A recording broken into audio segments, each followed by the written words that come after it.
This is Will McCauley with C-Intellect. I'm going to review this week's crude oil market highlights.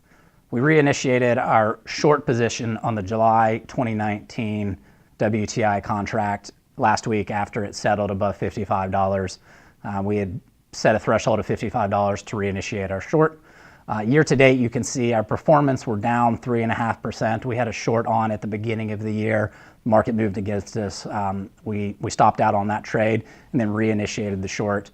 We think the market is still not necessarily appreciating the oversupply situation that we think the worldwide crude market is in. So we're targeting a price of $44 to $49 as the ultimate settle for the July 2019 contract, and that compares to the current price of around $54.50.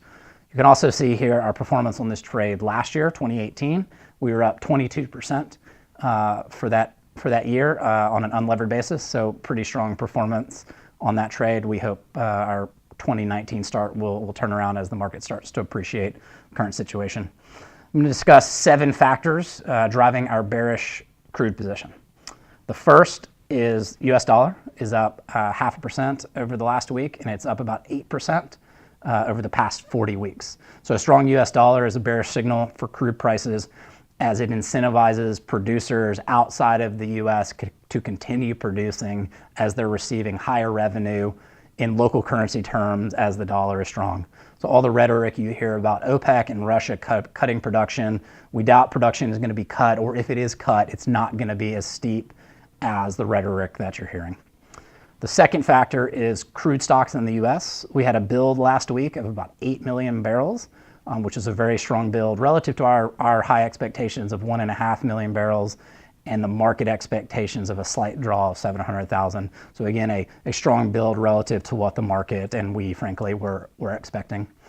The third factor is again the crude stocks build, which of $8 million barrel build, is much higher than the 5-year average for the same period. So over the last 5 years, we've averaged about 3.4 million barrels build. So a very strong start to the 15-week build season.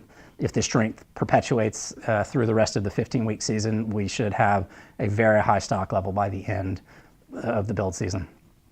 The fourth factor is U.S. demand was down around 600,000 barrels year on year, and that's about 4.1% down. So again, weak demand in the U.S. leading to the strong crude stocks build that we discussed. The fifth factor is U.S. imports were up 2.8 million barrels week on week. The sixth factor is U.S. exports were down substantially, down 6.5 million barrels week on week. So again, that's a strong sign of weak demand outside of the U.S. And then the seventh and final factor is refinery utilization for the week was down 2 million barrels.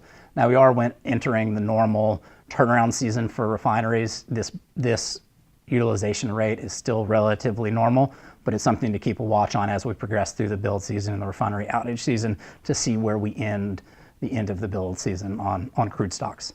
For our total fundamental view and including some bullish drivers on crude oil, please visit us at cintellect.com.